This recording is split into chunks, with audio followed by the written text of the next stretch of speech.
안녕하세요. 저는 올해 57살 남자이고 동해안에서 횟집을 운영하고 있습니다. 원래는 대기업 협력업체인 한 중소기업에서 20년 넘게 일을 했는데 도저히 더 이상은 버틸 수가 없어 회사를 그만두게 되었습니다. 원래 사장이 건강에 문제가 생기면서 사장 아들에게 회사 경영권을 물려줬는데 새로 들어온 젊은 사장이 하는 짓이 완전히 개차반인 겁니다. 자기 아버지 뻘인 부장이사들한테 반말하는 것은 기본이고 조금이라도 자기 마음에 안 들면 월급은 많이 받아가면서 대체 하는 일이 뭐가 있냐며 회사 돈이나 축내는 인간들 다 잘라버려야 한다며 폭언을 쏟아내더군요. 그럼에도 불구하고 간슬기를 다 빼놓고 그 밑에서 버티는 사람도 있었지만 저를 비롯해 나이 50을 넘긴 퇴직이 가까워진 사람들은 그 처사를 견뎌낼 수가 없었습니다. 앞으로 다녀봐야 몇 년 머리에 흰머리 나는 나이에 대접받느니 일찌감치 회사 정리하고 제2의 인생을 시작하자 결심을 한 것이죠. 아이들은 아들 하나 딸 하나 있는데 아들은 대학 다니다 군대 들어갔고 딸은 대학을 다니면서 자기를 똑부러지게 하고 있으니 걱정할 것이 없었습니다. 그래서 저는 회사를 그만두고 아내와 함께 동해안에 자리를 잡았습니다. 아내는 손 감각이 좋고 요리에 관심이 많아 일식, 한식, 중식 요리사 자격증을 가지고 있습니다. 진작부터 식당을 해보려고 했지만 식당을 시작할 자금이 없어서 퇴직 끝나면 그때 식당을 하자며 미루고 있었는데 회사를 그만두면서 식당을 시작하게 된 거죠. 우리는 횟집 할 만한 곳을 알아보기 위해 약 한 달을 다니다 횟집과 민박집을 같이 운영할 수 있는 괜찮은 식당을 발견했습니다.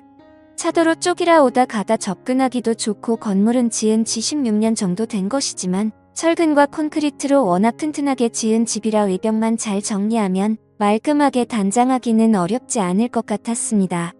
게다가 주차장으로 이용 가능한 넓은 마당이 있고 바닷가까지 걸어서 3분 거리에 있다 보니 민박을 운영하기에도 최고의 장소였지요.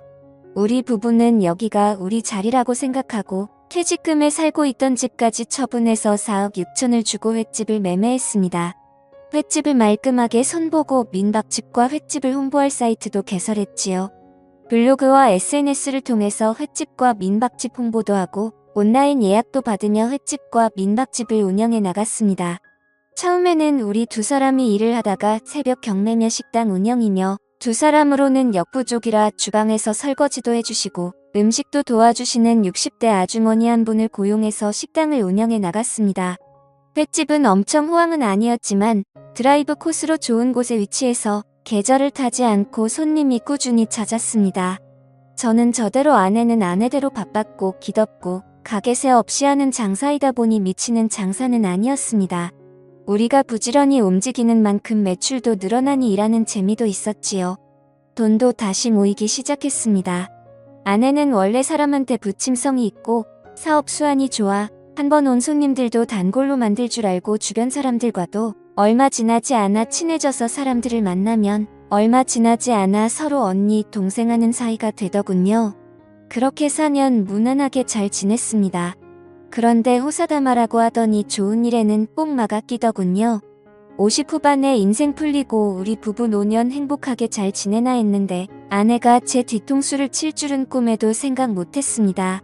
아내가 동해안으로 이사 온 지 3년 만에 동네 아주머니들이랑 친하게 지내면서 개모임을 하더군요. 한 달에 돈 20만 원씩 내서 1년에 한 번씩 돌아가면서 돈을 받는 걸로 5명이 개를 시작했습니다.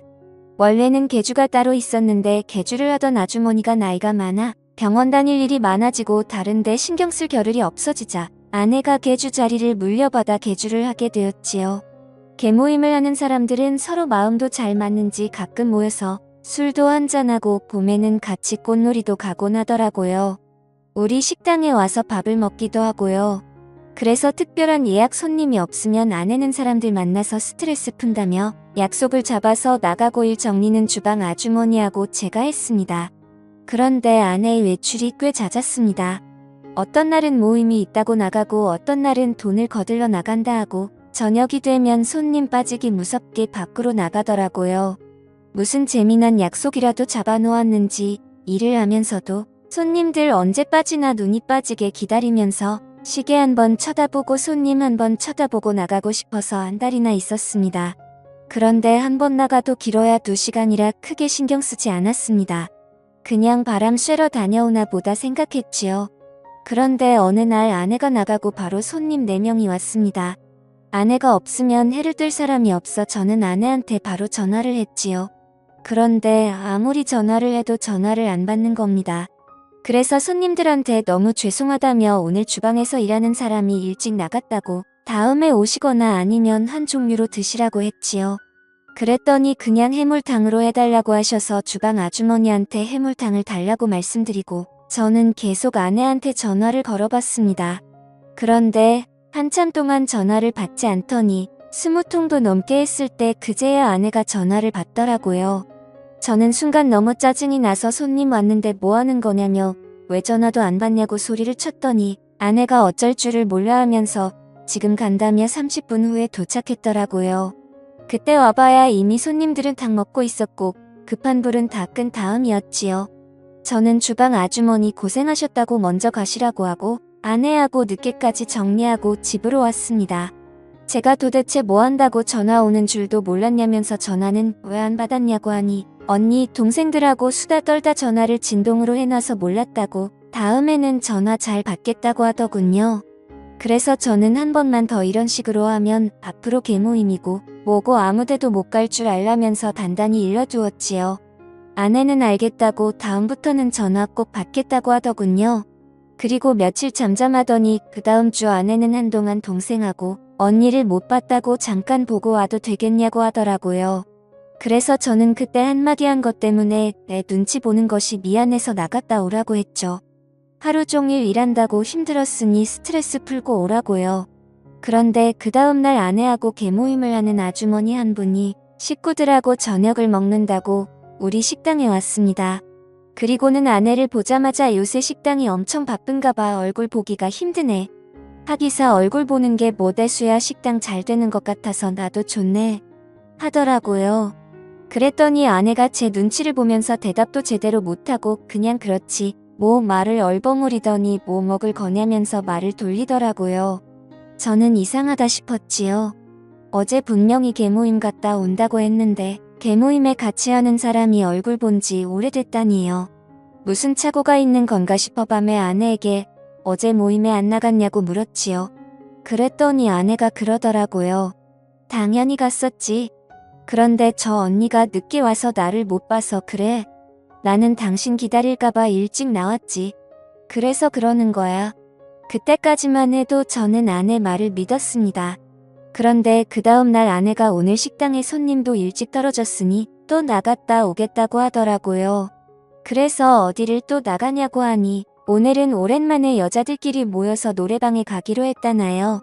그래서 알겠다며 보냈는데 아내가 나가자 식당에서 일하는 아주머니가 혼잣말로 찝찝해. 나는 저렇게 성실하게 식당에 붙어서 일하는데 저렇게 틈만 나면 나가니 소문이 나지 않나? 어쩌려고 저러는 건지? 아니 굴뚝에 연기 나랴. 하여튼 말세다 말세. 하시는 겁니다. 그래서 제가 무슨 소문이 났어요? 혹시 집사람한테 안 좋은 얘기 돌아요? 하고 물었지요. 그랬더니 아주머니가 주저앉으실 듯 깜짝 놀라시면서 나는 아무 말 안 했는데 무슨 말 들었어? 하시더라고요. 그래서 제가 방금 얘기하셨잖아요. 소문이 났다고 말세다 하셨잖아요. 그랬더니 주방 아주머니는 나 몰라 나 아무 말 안 했어. 나 일 다 했으니까 가도 되지. 그럼 내일 봐. 하고 도망치듯 나가시더군요. 저는 뭔 일이 나도 제대로 났구나 생각이 들었습니다. 상당히 느낌이 안 좋더군요.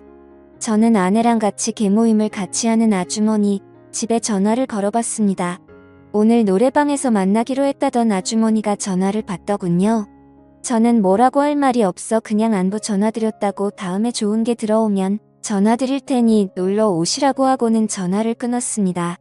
그리고 저는 우리 집에 횟감을 주로 대주는 선장 집에도 전화를 걸어봤습니다.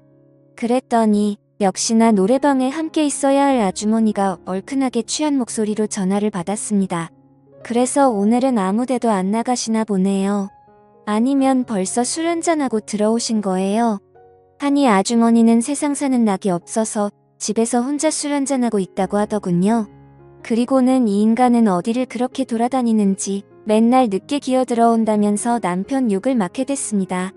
저는 속으로 남편한테 맺힌 게 많으신가 보다 생각하고 몸 상하니 적당히 드시라고 전화를 끊었지요. 전화를 끊고 나니 이상했습니다. 개모임하는 사람이라고 해봐야 아내까지 합쳐서 5인데 그중 2사람이나 빠졌으니까요. 저는 일단 식당을 정리하고 근처에 있는 마트로 갔습니다. 그 마트는 주로 납치하는 손님을 상대로 하는 곳인데 그 마트 형수님도 집사람과 개모임을 한 사람이었지요. 그곳에 가니 형님이 마트를 보고 있더군요. 그래서 제가 형수님은 어디 가셨나 보네요. 형님 혼자시네요. 얘기를 하니 저 안쪽에서 마트 형수님이 나오면서 이 시간에 웬일이에요? 벌써 식당 문 닫았어요? 하고 나오더라고요. 저는 노래방에 있어야 할 사람이 왜 여기 있나 싶어 기가 막혀서 아무 말 안 하고 서 있다가 저녁 먹은 게 소화가 잘 안 된다면서 맛있는 소화제 하나 달라고 해서 사가지고 나왔죠. 분위기가 이상하게 돌아가더라고요. 저는 아내한테 전화를 걸었죠. 아내가 말한 경자 언니는 집에서 혼자 술 마시고 있었고 혜숙이 언니는 마트에서 나한테 소화제를 줬는데 어디서 옆에 같이 있는 척 언니들 이름을 부를 수가 있는지 저는 정말 기가 막혔습니다. 어디서 생쇼를 하냐는 말이 목구멍까지 올라왔지만 저는 억지로 참고 알았다고 전화를 끊었지요. 전화를 끊고 저는 오만 생각들이 다 들었습니다. 무슨 짓을 하고 다니는지 눈도 깜짝 않고 거짓말을 하는 걸 보니 너무 배신감이 들고 지금까지 내가 한 솥밥 먹고 한 이불 덮고 산 사람이 이런 사람이었다니 너무나 허무했습니다.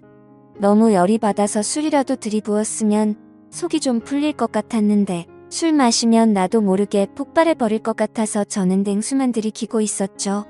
잠시 후 아내는 아주 기분 좋은 얼굴을 하고는 여보 나왔어 뭐해 평소 안 내던 코소리까지 내더니 노래를 너무 열심히 불렀더니 땀이 다 났네 나 좀 씻을게 하고는 들어가 버리더군요. 아내가 씻으러 들어가자 저는 일단 아내 휴대폰부터 열어봤습니다. 통화 기록 카톡 기록을 보니 제가 전화한 것을 제외하고는 오늘 아무하고도 연락하거나 통화한 기록이 없었습니다. 아무래도 통화 기록이나 대화 내용을 지운 것 같았습니다. 요즘 제가 자꾸 전화를 하고 어딜 가냐고 물어보니 특별히 조심했던 모양입니다. 저는 전화기는 다시 제자리로 돌려놓은 뒤 컴퓨터를 켰습니다.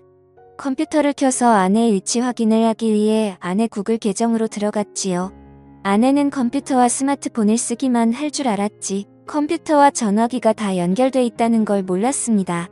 이메일로 로그인만 하면 별의별 정보를 다 확인할 수 있다는 건 아내는 꿈에도 생각 못했을 겁니다. 몇 달 전 아이폰으로 바꾸고 나서 그 계정을 제가 다 만들었으니 아내 이메일 열어보는 것이야 아무 일도 아니었지요. 저는 아내 이메일을 열어 아내 전화기에 등록되어 있는 전화번호를 먼저 살펴봤습니다.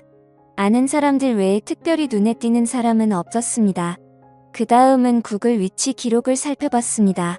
오늘 아내가 갔던 위치 기록을 살펴보니 아내가 오늘 간 곳은 뜬금없이도 부두였습니다. 부두에 노래방이 있었나 생각이 잠깐 들기도 했지만 부두에는 노래방이 있을 리가 없었습니다. 그런데 부두에 왜 갔을까 의문이 생기더군요. 거긴 정박된 어선들만 있을 뿐 주변에는 아무것도 없는데 거기를 왜 갔는지 저는 도저히 알 수도 이해할 수도 없었습니다. 저는 너무 이상하다 생각하며 다른 기록들도 살펴봤지요. 그 결과 아내가 외출한다고 나갈 때마다 부두로 갔었고 그곳에서 한두 시간 머물렀다는 것을 확인할 수 있었습니다. 부두 그 밤에 부두라니. 깜깜한 밤에 부두에 갔다가 그곳에서 한두 시간 머물다 돌아온다. 아무리 생각해도 이상한 일이었습니다. 저는 컴퓨터를 끄고 아내한테 잠깐 나갔다 온다고 얘기한 뒤 차를 타고 부두로 향했습니다. 저는 부두에 도착해 차를 세우고 부두를 걸었습니다. 부두에는 아무리 둘러봐도 아내가 머물 만한 곳은 보이지 않았습니다. 가로등도 제대로 없는 깜깜한 부두에는 아침에 출항할 배들만 둥둥 떠 있었지요. 저는 아무래도 이상하다 생각하며 다시 차를 타고 집으로 돌아오려는데 흥얼흥얼 노래를 부르며 주차장으로 걸어오는 사람이 있었습니다. 우리 집에 횟감을 대주는 선장이더군요. 저는 내려서 선장에게 인사를 할까 하다가 그만두었습니다. 괜히 제가 이 밤에 부두를 서성거렸다는 소리가 아내 귀에 들어가면 안 되니까요. 저는 선장이 떠나고 난 뒤 차를 몰고 집으로 돌아왔고 집에 들어오니 아내는 벌써 골아떨어져 있더군요. 저는 그날 밤 한숨도 못 잤습니다. 왜 아내가 부두에 그렇게 자주 갔는지 왜 거기서 머물다 왔는지 머리가 너무 복잡했습니다. 저는 다음 날 잠도 못 잔 얼굴로 여느 때와 다름없이 새벽 경매장으로 나갔다가 잠시 한숨 자고 다시 식당으로 나갔습니다. 아내는 열심히 일을 하고 있더군요. 그날은 약속 없이 집으로 들어왔고 그 다음날 아내는 또 언니들하고 약속 있다면서 나갔습니다. 아내가 나간 후 저는 컴퓨터를 켜서 아내의 위치 이동을 확인했습니다. 아니나 다를까 아내는 또 부두로 향하더군요. 저는 택시를 불러서 타고 부두로 향했습니다. 부두 주차장에는 우리 차가 주차돼 있었습니다. 택시에서 내린 저는 어디서 인기척이라도 들리는지 귀를 쫑긋 세우고 불빛도 없는 부두를 조심조심 걸었습니다. 그날은 유난히 바람도 많이 불고 파도도 세서 아무리 귀를 기울여도 다른 소리가 잘 들리지 않았습니다. 아무것도 확인하지 못한 저는 부두 끝까지 걸어갔다가 다시 천천히 걸어서 왔습니다. 우리 차가 부두 주차장에 있으니 아내도 분명 이 근처에 있을 거라 확신이 들었으니까요. 그리고 잠시 후 부두 가운데쯤 정박되어 있는 배에서 희미한 불빛이 새어나오는 것을 발견했습니다. 그 배를 보니 우리 집의 횟감을 대주는 선장의 배더군요. 저는 순간 불길한 느낌이 들면서 가슴이 쿵 내려앉는 것 같았습니다. 저는 출렁이는 배를 조심조심 올라탔습니다. 그리고 희미한 불빛이 새어나오는 선장실의 안을 들여다보니 선장실간이 침대에서 선장과 아내가 뜨거운 시간을 보내고 있더군요. 저는 순간 눈이 뒤집혔습니다. 눈에 보이는 게 없더군요. 선장실 문을 열어보니 문이 안에서 잠겨 있었습니다. 저는 문 열라고 소리치면서 문을 두드렸습니다. 그랬더니 안에서 그제야 제가 온 걸 확인한 두 사람은 놀라서 어쩔 줄 몰라 하고 있더군요. 저는 계속 소리를 치며 선장실 문을 두드렸습니다. 그랬더니 선장은 옷을 대충 챙겨 입고는 열라는 문은 안 열고 제가 서 있는 쪽 반대쪽 문을 열고 도망가는 겁니다. 그래서 저는 옆에 있는 그물을 들고 선장이 있는 쪽으로 그물을 던져서 선장을 그물에 가두어 버렸습니다. 지금까지 고기 잡느라 그물을 던져본 적은 있어도 그물에 걸려본 적은 없으니 어떻게 빠져나와야 하는지도 몰라 버둥거리고만 있더군요. 그 뒤에서 아내는 어쩔 줄 몰라 하며 여보 여보 소리만 반복하고 있었습니다. 옷도 제대로 못 챙겨 입고 어쩔 줄 몰라서 서 있는 모습을 보아도 기가 막혀서 어디서 딴짓하고 누구 보고 여보라고 하냐고 네가 제정신이냐고 평생 처음으로 아내한테 쌍욕을 내뱉었죠. 저는 저 정신 나간 인간을 어찌할까 하다가 아무리 욕을 해도 분이 안 풀리길래 아내한테도 그물을 던져 아내도 그물에 가둬버렸습니다. 둘 다 그물에 걸리니 빠져나오려고 난리도 아니더군요. 저는 바로 선장 부인한테 전화를 했습니다. 두 인간이 이 밤에 배 안에서 난리를 치다가 나한테 딱 걸려서 둘 다 그물에 가둬놨으니 끌고 가든지 새벽 경매에 넘겨버리든지 알아서 하라고요. 얼마 안 있어 선장 부인은 마트 아는 형님네 차를 얻어 타고 셋이 함께 부두로 달려왔더군요. 선장 부인은 둘이 갇혀있는 모습을 보니 그 자리에 털썩 주저앉아 땅을 치고 울더니 어디서 고기 퍼는 플라스틱 삽을 가지고 와서 네가 인간이야. 내가 온갖 고생해서 배 사줬더니 이제는 하다하다 배에서 이런 짓을 해. 바람난 게 한두 번도 아니고 이게 몇 번째야. 네가 인간이야? 네가 인간이냐고 악을 쓰면서 그물에 갇혀있는 선장을 베버리더라고요. 옆에서 보고 있던 마트 형님은 형수님 진정하라고 말리며 말로 하라고 하고 저한테는 와서 일단 그물부터 풀어주고 집에 가서 말로 하라고 하더군요. 그 옆에서 선장 형수님은 인간들 인간도 아니라면서 그물에 묶어서 바다에 던져버려야 된다며 계속 악을 쓰고 있더군요. 마트 형님은 계속 우리 두 사람을 달랬고 그러는 중에 마트 형수님은 그물을 잘라서 두 사람을 그물에서 빼내주었습니다. 그물에서 나온 두 사람은 고개만 푹 숙이고 말도 못하고 있더군요. 마트 형님은 일단 자기 차에 다 타라며 우리를 마트 형님 본고에 태우고 선장 내에는 선장의 집에 우리 내에는 우리 집에 바래다 주고 갔습니다. 말로 하라고 신신당부를 하면서요. 집에 온 아내는 손이 발이 되도록 빌더군요. 저는 아내가 그러고 있는 꼴도 보기 싫어서 양동이에 물을 받아와서는 얹어버리고 양동이로 얼굴을 덮어버렸습니다. 자신도 얼굴을 내보일 낯이 없는지 양동이를 뒤집어 쓰고 울면서 제발 한 번만 용서해달라고 한 번만 용서해주면 시키는 대로 다 하겠다고 하더군요. 그래서 조용히 끝내자고 했지요. 너 같은 거랑 더 이상은 못 살겠다고요. 조용히 아내와 이혼하고 위자료 청구하지 않는 대신 지금까지 네가 나한테 받아갔던 돈을 비롯해서 네 명의로 되어 있는 것들 다 내 앞으로 해놓으라고 했습니다. 그리고 내가 가지고 있는 재산 그 어느 것도 받지 않겠다고 각서를 쓰고 조용히 동해안을 떠나라고 그러면 애들한테 이렇게 추한 얘기까지는 안 하겠다고 했지요. 그랬더니 아내는 자신이 했던 짓이 애들 귀에 들어가는 건 무서웠는지 시키는 대로 하겠다며 다 정리를 한 뒤 아내는 동해안을 떠나 차용집으로 갔습니다. 며칠 뒤 선장 내외를 만났는데 선장은 부인한테 꽤나 두들겨 맞았는지 얼굴에 멍이 들어 있었습니다. 저는 애들도 있으니 조용히 끝내기로 했다며 전후 사정을 얘기했고 형수님은 어떻게 하실 거냐고 물었지요. 그랬더니 선장 부인은 이 인간이 배 타는 것은 꼴도 보기 싫다며 배를 팔려고 내놨다고 하더군요. 그리고 마음 같아서는 지금 당장이라도 이혼하고 싶은데 내가 지금까지 고생해서 뒷바라지 해준 게 얼마인데 왜 이제 와서 주는 것은 못하겠다고 하더라고요. 붙잡고 살면서 돈이나 벌어오게 시킬 거라고요. 저는 알아서 하시라고. 그 대신 저 인간 앞으로 내 눈앞에만 안 띄게 해달라고 얘기했지요. 그렇게 두 집은 각자 마무리 지었지만 얼마 지나지 않아 그날 있었던 일이 온 동네에 소문이 쫙 퍼져서 저를 보는 사람마다 그 일에 대해 물어보는데 창피해 죽을 지경이었습니다. 그래서 횟집을 정리하고 떠날까도 생각했지만 왜 내가 떠나야 되나 싶어서 새로 실력 있는 주방장을 고용해서 횟집은 계속 운영하고 있습니다. 민박도 당연히 같이 하고요. 둘이 합쳐서 식당을 계속했으면 우리 두 사람 돈도 많이 모았을 텐데 그 사람은 우리 집에서 쫓겨나 그 좋은 실력 가지고 다른 데서 일을 하고 있다더군요. 그 여자는 가끔 연락이 와서 우리 식당에서 일하고 싶다고 예전에 부부관계였던 것 다 떠나서 일만 시켜달라고 사정사정하는데 저는 딱 잘라서 꿈도 꾸지 말라고 했지요. 왜 어리석은 선택을 해서 자기 무덤을 자기가 파는지 저는 아무리 생각해도 이해할 수 없더군요. 저는 아내를 죽기 전에 용서할 수 있을지 모르겠지만 언젠가 아내를 용서하고 진심으로 얘기를 나눌 시간이 온다면 이번 생은 물론이고 다음 생에라도 그런 과오는 범하지 말라고 그건 너 자신과 상대방을 다 죽이는 일이라고 꼭 얘기해주고 싶네요. 아내와 헤어지고도 가슴이 답답했는데 이렇게라도 얘기를 풀고 나니 속이 좀 편안해지는 것 같습니다. 저의 기가 막힌 이야기 들어주신 분들 모두 감사드립니다.